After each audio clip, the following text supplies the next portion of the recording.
Welcome, everyone, to another episode of the Ramos Law Difference Makers podcast. I'm Dr. Jim Hoven, and I get the opportunity to share stories, get wisdom, get insights, and have incredible times and conversations with incredible people.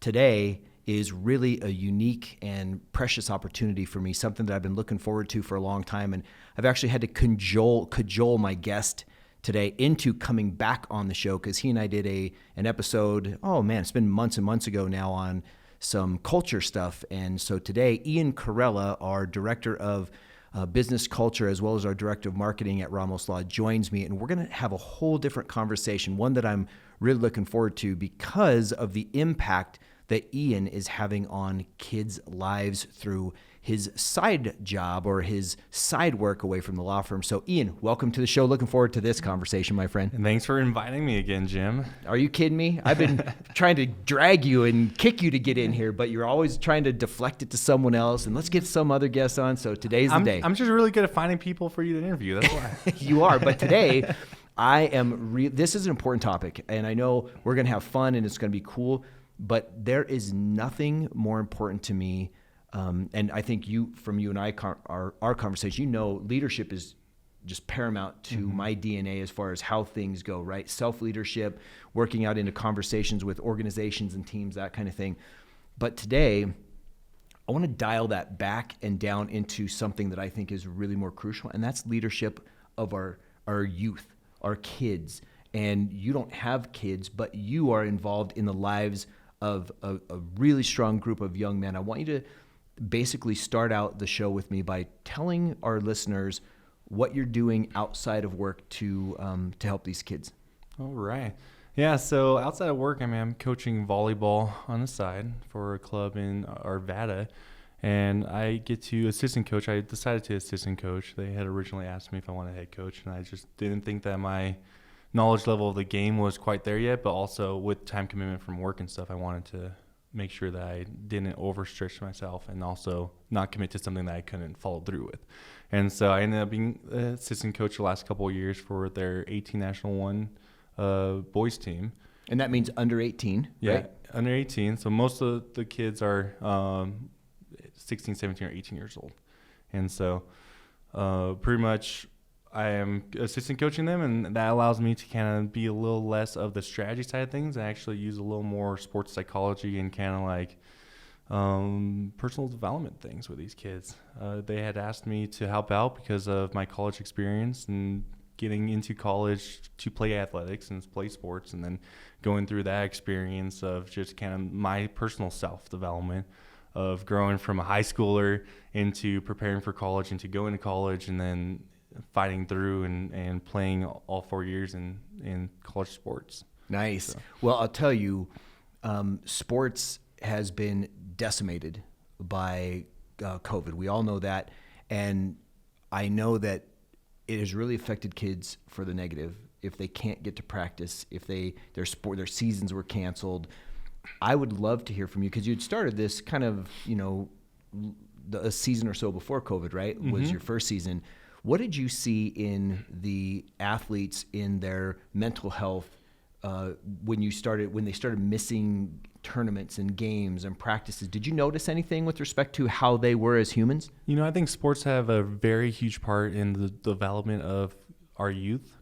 I think athletes especially, sometimes the sports is the only thing that allows some kids to be able to release stress, energy, can improve on the mental health and the decision making, and it has so many different factors to it that I think when COVID kind of hit and you take away a practice, you take away more structured routine, and you take away these type of things, that it opens up doors for so many different problems to potentially come up. It's not every kid's not going to have the same problems and things, but it is still an outlet for our youth to be able to express themselves and kind of just continue to grow. Yes, and they do need, and I think what they miss too, besides structure, Ian, and you can speak to this as well, is leadership, is accountability, and is also that sense of familiarity, because coaches, and I want to talk a little about coaches in your life and the roles that they played in my life. I had the chance from the time I was 7, my folks put me into football, and I got to play football all the way up through high school. And my coaches there, I still remember the lessons that they taught me, them being there for me, the things they did from when I was 7 all the way through when I was 17. So that 10-year period where I had a coach that was always there and guiding and instructing me, it was huge. And so I don't think we can forget about the role that coaches play in lives. What have you seen in that regard? Oh man, it's so true. A lot of college coaches, if you talk to them, especially the really good ones that actually want to improve the development and the personal side of coaching as well for those players, they tell you that sometimes they're a second parent for the kids. Like they're helping them through listening, helping them through life problems, helping them by listening, and hey, if you need someone to talk to, okay, cool. There's been times that I've had teammates in the past call my coach because they got in trouble and they didn't want to call their own parent, but they trusted our coach enough to be able to, hey, I need help, right? Someone to rely on and learn from and grow, because your coach is your mentor in ways. Yes. And so what do you think the role, now that you're in the opposite, the role of coach plays? See, I never coached at the level that you did. When my daughter played volleyball, I had a chance to coach her team, but only up through 8th grade. Okay. So where you're getting into the high school athlete with a completely different mindset of what's important, who they are as individuals, their identities. I was coaching kids, but man, what I got as a coach was that sense of pride of being able to develop these kids as not only volleyball players, but as little people, right? I was so into it, and I was more nervous. We made it to a championship game of that final season. We ended up winning that game. I was more nervous than when I was playing on teams for championships. It was ironic how bad I wanted it for those kids. Right. Yeah, you want it for the kids and stuff. It's funny because I was talking to the head coach, my co-coach, our last Power over the weekend. And a Power is a tournament. A Power is a tournament, so it's a tournament of anywhere between 3 and 6 teams. And so we were in the running for first place, and we had some very exciting games and stuff. And after the game, we huddled up in the huddle, and our head coach is shaking kind of. The players are like, "You coach, you okay?" He goes, "Yeah, I was just nervous." And it's just like, you guys playing with my emotions right here and stuff like that. And so, I mean, as coaches, we're definitely invested, especially if we want our team to succeed for the players. I mean, we want our players to succeed. We want them to do well. We've gone through hard practices. We've gone through running, training, and rough mental days and good mental days and stuff. And so this was one of our last Power of the season and last tournament. And so everything that we've learned to see our players develop and grow throughout the year and then put that all into place in this last Power was just exciting. And so that just made us want even more for them. Yes. Man, incredible. So I'll tell you, Ian, I have really been a fan of yours as you've taken this coaching step, because you get to be with the kids and you've committed all this time, and I know what that takes. And on the other side, I still want to have a connection with kids too, but instead of on the coaching side for me, where I've gone is on the speaking side of the chance to share messages, whether it's through one of the high schools that we work with here, Cherry Creek, through their pre-med groups, or the Backpacks to Briefcases group, or any of these kids things, CASA, all this stuff. And it is such an honor and a privilege for me to be able to share a message and themes. And so for me, if I can give back by sharing information that I've gained along the way through experience and winning and losing, that's my way of coaching from the sidelines. Whereas you're on the sidelines coaching a sport, but then weaving in those lessons about that.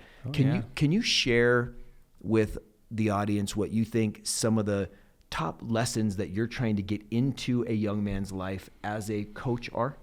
Oh man, I like to really get to know my players well, and so I get to develop and over time I'll learn their personality type, how they react to.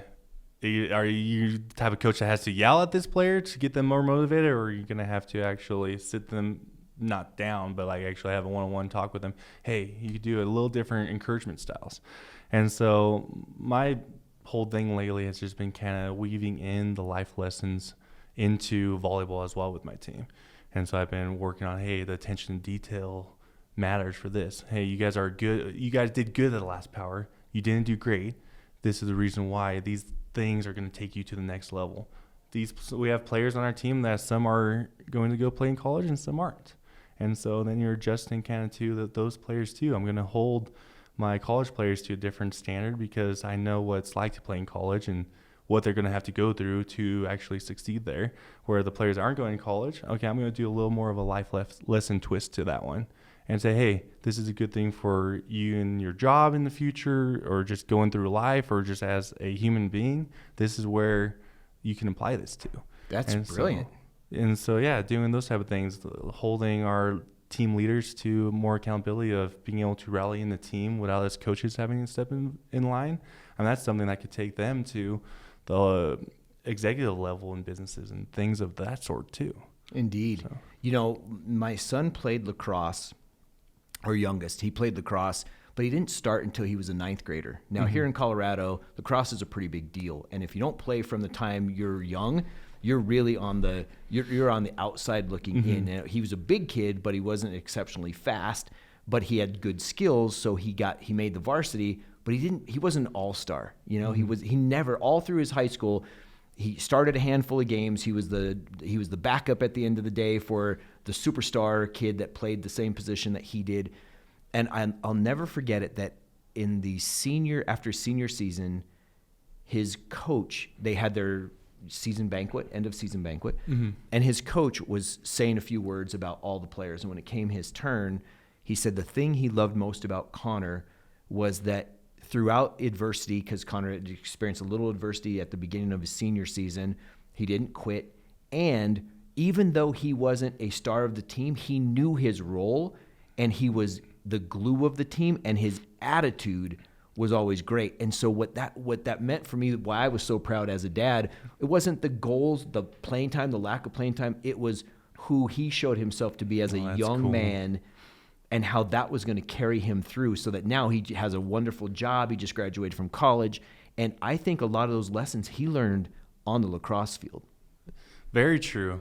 I've learned so many lessons on the basketball court, the volleyball court, in team environments and stuff. And who knows, I may have not learned those somewhere else throughout the line, but sports definitely was a huge impact on me as a young athlete, learning how to deal with other people, how to work as a team, how to step up when it was time to be a leader, and be on time. Be on time. just life lessons, things that are just kind of along the way of working on time management. In college, time management was a huge thing.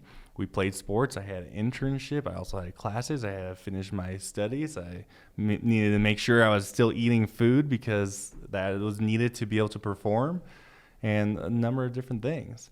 And so the time commitment and the understanding what needs to be done to get your tasks done and being able to follow through with that is just a good growing experience mentally and physically in sports and stuff. And let's take that back, Ian, from the college athlete, because by college athlete, you're independent, right? You're having to, just like if you weren't in college, you'd be having to find a job, maybe getting rent, living with your boys, doing whatever you're doing.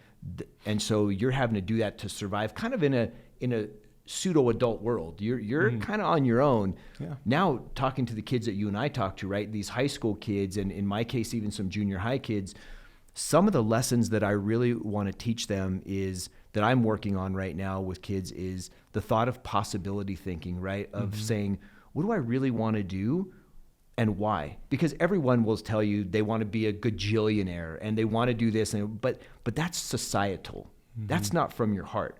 As opposed to saying, if I can get kids to understand, examine what you want to do, who you want to be, what kind of joy, what kind of life you want to live. But then if you know the why behind that, all of a sudden the what can show itself. That's a big lesson that I'm trying to get across to them when they're younger, so that as they're deciding what classes to take, or if to go to college at all, or how to be, in their peer groups.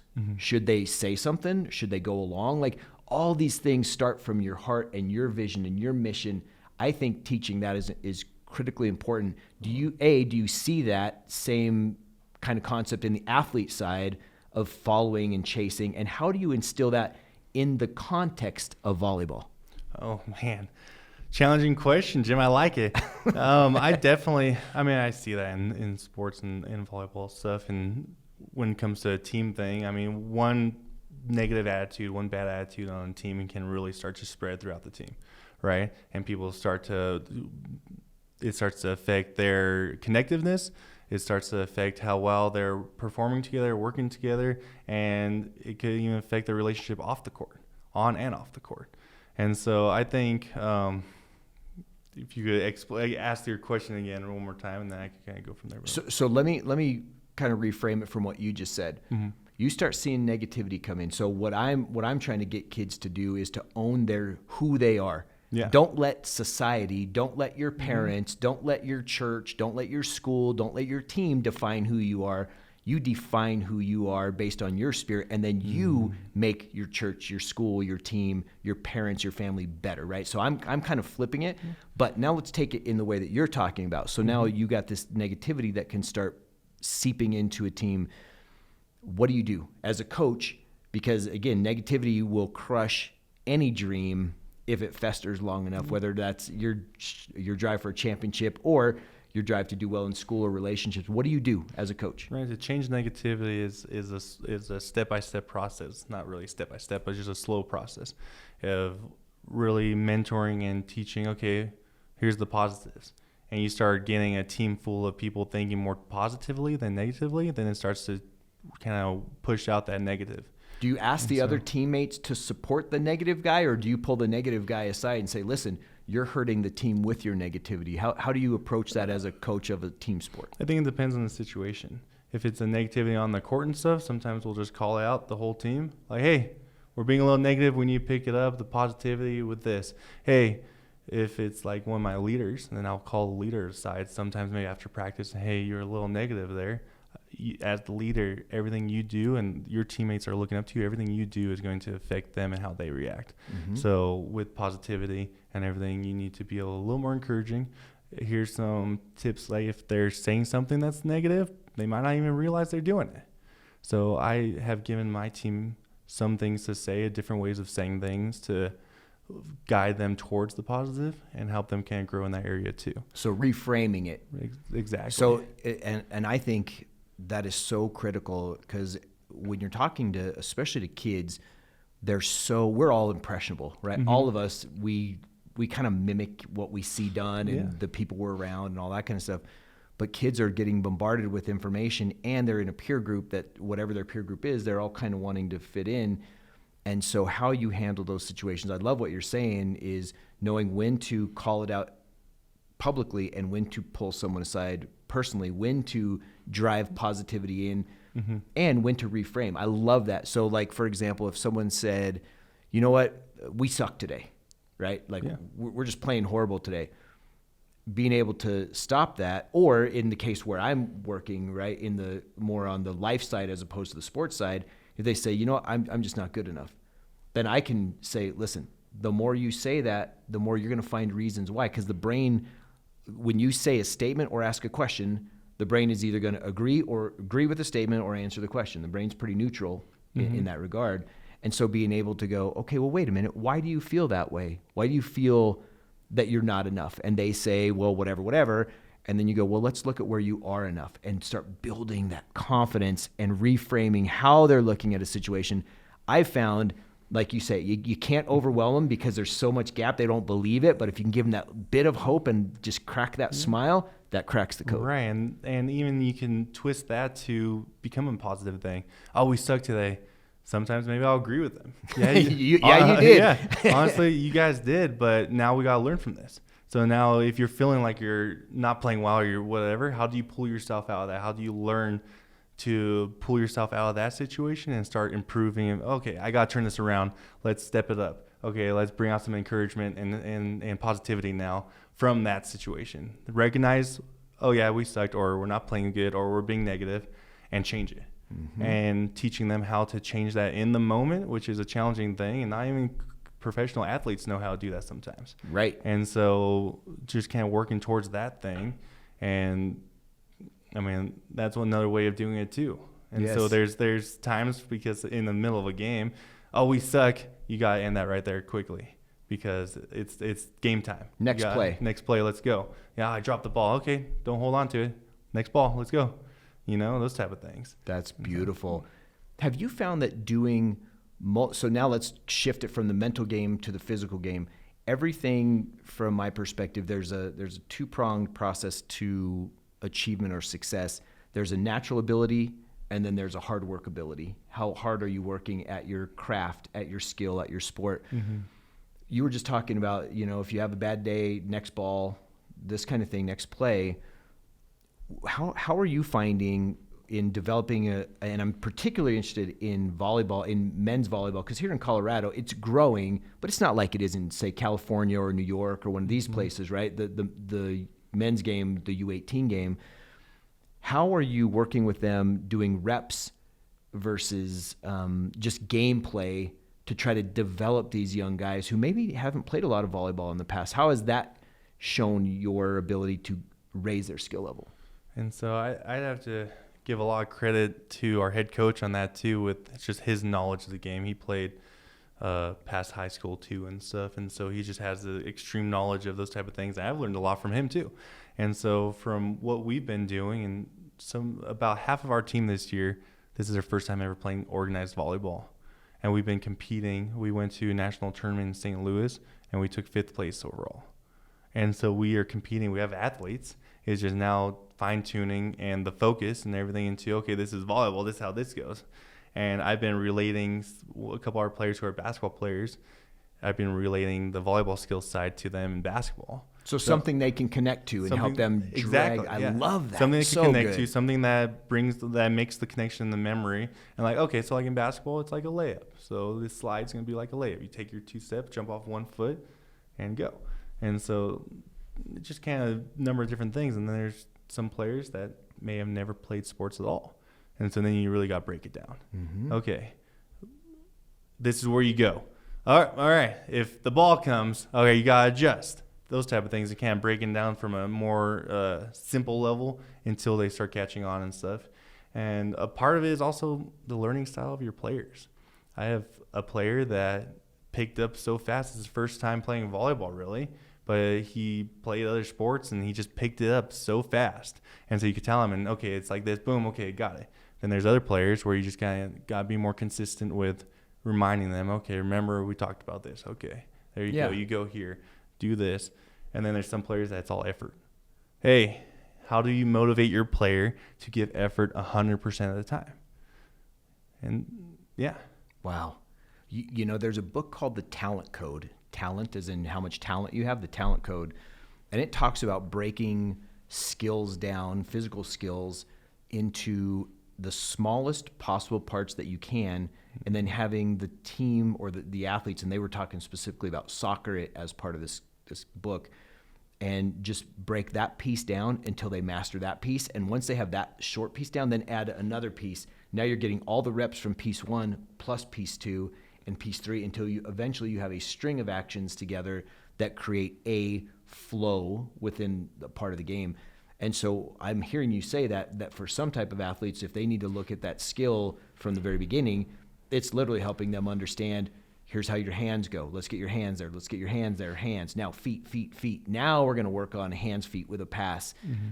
It seems to me like that transfers, besides the physical skill, that transfers into, I know I'd use that technique when I was trying to learn to play guitar, right? Like just the first little thing, the first thing. And I don't know if you've seen that as you're working with these kids. Yeah, definitely. I mean, there's sometimes coaches have their system and their way, and that's the way it's going to be. You have to fit in that system. You have to do it. And that works for teams when you're bringing in players that fit that system. Yes, recruiting, exactly.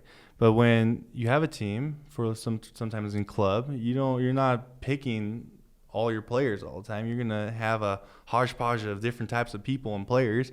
And so now you got to figure out what works for what you have.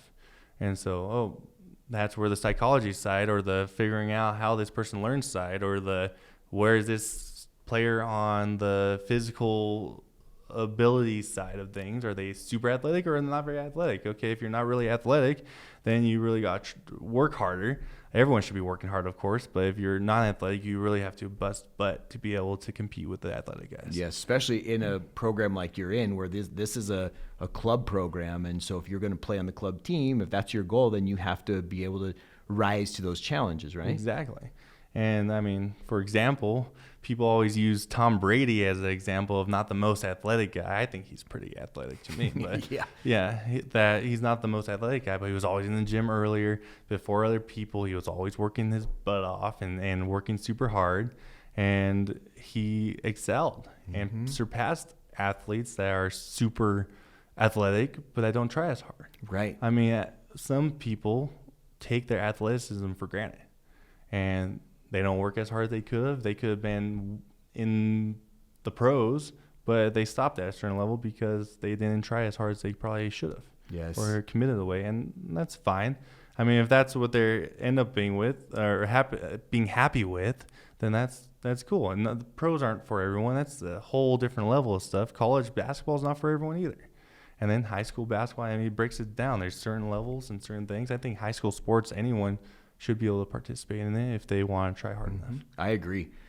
Let's take that same thought, Ian, that you were just talking about, where if people are willing to work hard enough, but they're not willing to work as hard as their talent is proportionally, you have these gifted folks. It doesn't just stop, though, on the athletic field, does it? Like you and I have seen people in our business and what we do together that have incredible skill, and when they rely on the skill and don't hone their craft and don't try to become a master of their craft and continually evolving and growing, their performance tends to peak way too soon. Right. Would you say that you're seeing that? Yeah, I've seen that. Yeah, for sure. And there's always room for growth, and there's always room to continue to advance and grow. And when someone stops growing or an athlete stops growing, there's a problem. And so you're not going to influence people around you. You're not going to build your team. You're not going to give value to whatever group or organization you're a part of if you stop growing and stop trying and stop learning. And so sometimes there's talented people, and we actually seen talented people use their talent up to as far as they'll take them, and then they try something new, but they're not talented at that, and then they don't try. And I'm not good at that. I'm going to just go over here and do this instead, and those type of things. Right. So can you give an example in your coaching time so far where one of the teammates or one of the kids that you're coaching got it? And I don't mean on the floor, right? On the court. I mean, they picked up one of these lessons, whether it be how to not be negative or how to turn negativity into positivity or how to work harder than your gifts or whatever, anything we've been talking about, and how a story got back to you about how something they learned as the result of your mentorship, your coaching, something that you did actually made them apply it in their studies, in a relationship. Have any of your kids basically come back to you and said, "Man, Coach, thank you for sharing that with me. It helped me in my life"? It's only been a couple years for me, and so the first year was kind of cut short because of COVID, and so I don't really necessarily have a example of someone coming back to me, but I do have an example that I've seen on the volleyball court of personal growth. Yeah, would you share that, please? Yeah, for sure. So we have one player that he's not the best player. He wasn't the best player. I mean, he's grown a ton, but he's tried and he's absorbed everything you said, and he's learned and continued to fight forward and ask, "Hey, what can I do better? What can I do at home to increase my skills?" And those type of things. And so this one player, whenever he'd get upset, he'd grab his head, or he'd have some kind of like physical reaction based on his mental failure or whatever. And whatever he did, "Oh crap, I messed up, dang it." Those type of things. And it's like, okay, hey, I don't want you doing that anymore. It's all right. You messed up? Cool. Next ball, let's go. And those type of things. I've seen such growth throughout the season. He doesn't really do that anymore. Maybe he'll look at his hands like, the ball flew through my invisible hands or something. But he's grown to be able to control his emotion more and really fight through the mistakes and the negative times of playing and those type of things to really contribute to the team. I mean, we rely on him heavily in games now. And now that's going to serve him not only in the game, but more importantly, in his life, right? When he starts feeling that pressure, instead of beating himself up, he just says, okay, yeah, I blew it. I own it. Let's move on. Yeah, your boss comes to you, hey, you screwed up, instead of being like, no. It's like, all right, I'll take responsibility for screwing up. And that's a huge part, is taking responsibility for your mistakes, but not letting it drag you down. Yes. Oh, Ian, so good. You know, one example of that comes to my mind, and you know, this young man, Esteban. Remember Esteban that did an internship with us? I do. We were on him. Remember, he would come, and I in particular was relentless with him because I love his mama Misty, and she was part of our team and our family. And when he did his internship here, I remember him being so shy, so quiet, and literally my only intention for him was to help him move through his moving into high school, into those years, to be successful. And he had asked us for the internship, so I wanted him to get something out of it. So I was constantly on him about where he was, what he was doing. So we figured out a journaling system, and I made him show it to me every single week when he was in, go through all this. And I know he would see me kind of walk the other way to try to go find something to do. Oh crap, there's Jim. And I'm telling you now, not because of that experience, but in part in what he learned and the effort that he didn't even know he was putting in. Mm-hmm. He's now graduating from high school, scholarship to college, good athlete, but a great human, right? I mean, very thankful, very grateful for what he has. All the things that just make me so proud to have had the chance to watch and be a small part of that. I can't imagine, the way that makes me feel, the investment of time that you put into these kids. You're a couple years in, that when that first group starts going to college, when they first start going through and they start coming back to you and saying, man, coach, when they call you coach, like that's got to be like the biggest warmth ever, right? I still call my coaches coach. I do too. To this day. I do too. And so I'll text them, hey coach, how are you doing? Yep. Those type of things. And sometimes you're not going to see the fruit of your work.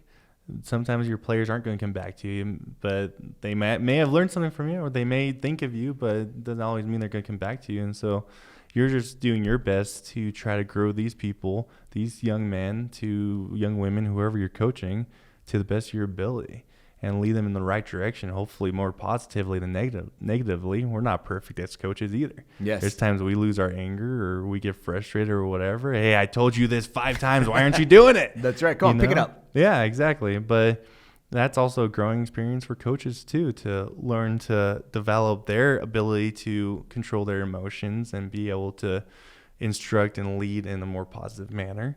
And so it's been a great experience. I have had parents, though, come to me from previous years just saying, hey, I really appreciate the, the leadership and the hard work you've done to help develop our kids. Right. Yeah. Off the court side was one of them was talking about just like your examples and how you have led the team. I just really appreciate you helping grow our kids. Boy, that's so powerful. And you said something, Ian, that I know intuitively, but sometimes I don't probably have the self-awareness that I should with that. And that is, everything in our lives is there, even when we're giving, it's there to be our teacher, right? Mm-hmm. So every kid that we're interacting with, not only are we there to help their lives, but they're there to help our lives. Yeah. I have had kids that were so challenging for me in one sense or another. The sooner I could say, oh, I'm supposed to learn something from them, right? I can be frustrated, but if I quit on them, I'm quitting on myself. And to me, that what you just brought is, I think, a lesson for anyone learning. If you have kids, if you're working with kids, I would encourage everyone to get into some sort of mentorship role, because the things that I gain from giving to these kids, it's beyond description. Oh man, I know learned you a feel ton. the same. Yeah. I've learned a ton. There's two mindsets to it too. There's a positive and a negative one. So if you're having the positive mindset when these type of things come up, or you have a player or a student or a kid that's just kind of acting up, you're like, oh, why me? The positive mindset of that is, oh, let me, like you just said, what can I learn from this and everything? The negative is, oh, my day sucks. Oh, I have to deal with this kid all the time and that type of thing. And changing that perspective from a negative one to a positive one makes the whole difference, and actually can help you grow so much more, and also actually change your ability to be able to potentially influence that student, kid, player, whoever. Right. Where do you see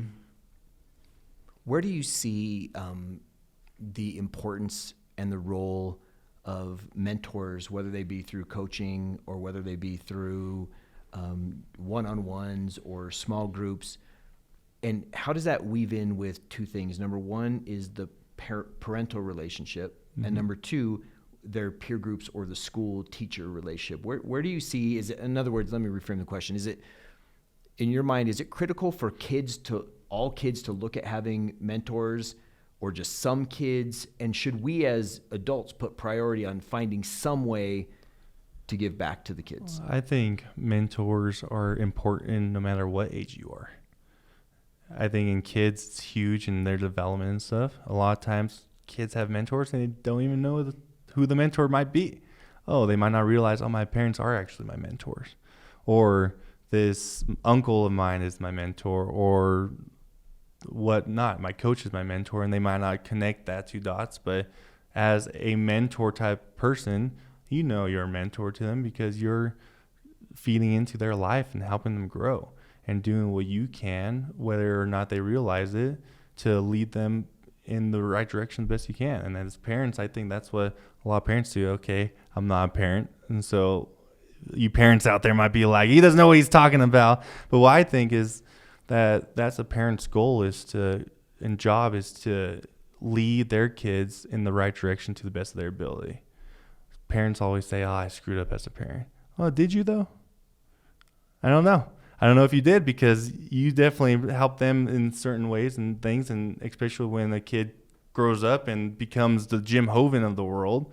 Yeah, no parents screwed up there. That path was just the way for you to become the person that you are. And then through your experiences and that path that you went down, now you're mentoring and helping so many more people too. And so it's just striving to be the best that you can. It's so beautiful. And so wow. mentors are huge.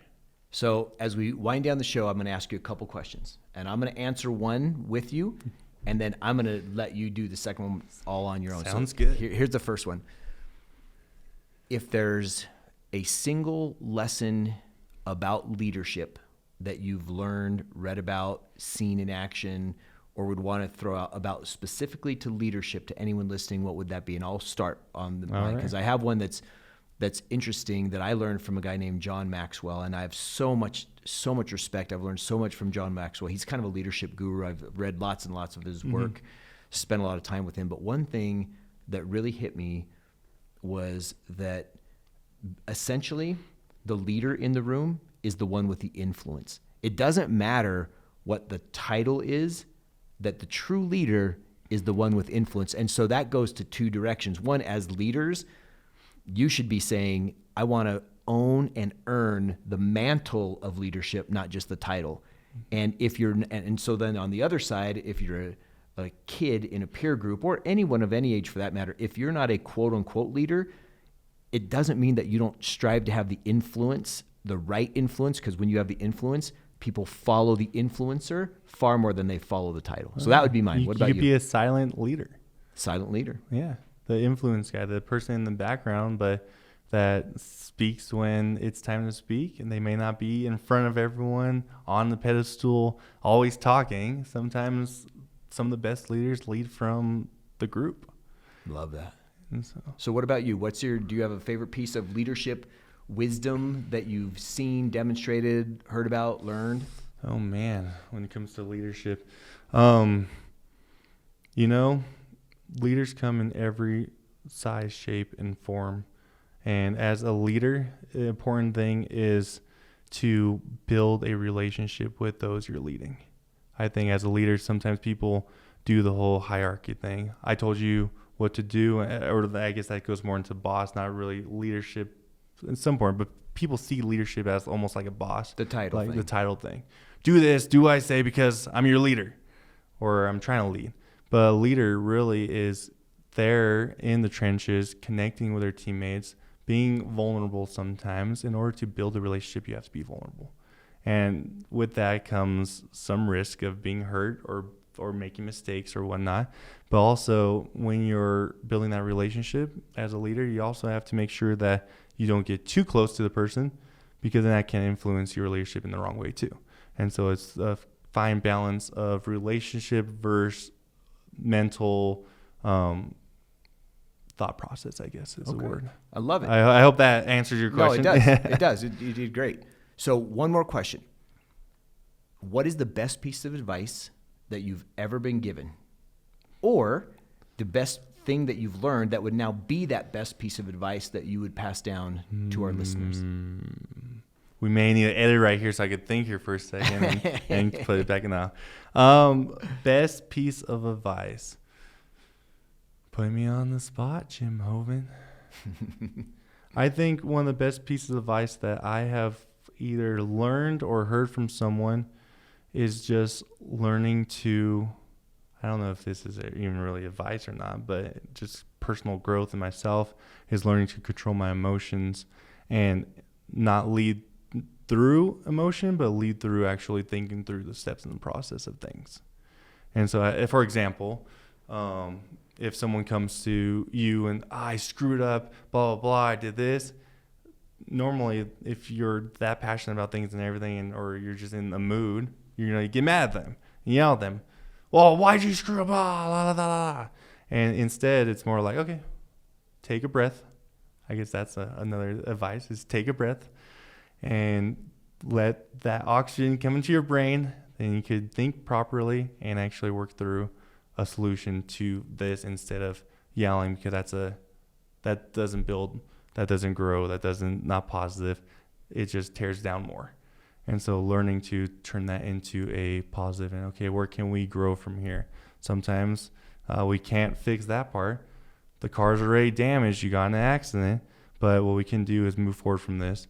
Don't speed next time, whatever. Let's fix what's here to the best of our ability. So basically, make sure that you take a moment before you let your emotions out, and then look to see how those emotions can serve. Is what I'm and the best direction to lead them. That is beautiful. Beautiful. Man, I have had a great time. This has been so fun talking about the experiences of working with kids. I love it. I know you love it. Yeah. For anybody out there, I would just encourage you, and I don't know if you have thoughts on this, but if you have never thought about playing a role in a young person's life, man, I would encourage you, no matter how it is. It could be through church. It could be through read to kids. There's just unlimited opportunities to help young people, and they are truly our next generation, our future. So I'd encourage you to find your passion, find your place, and give back. Oh yeah, don't doubt yourself. Don't be scared. Growth comes in the uncomfortable zones. Yes, it does. And so if you think you have a passion or you want to try to help kids, go for it.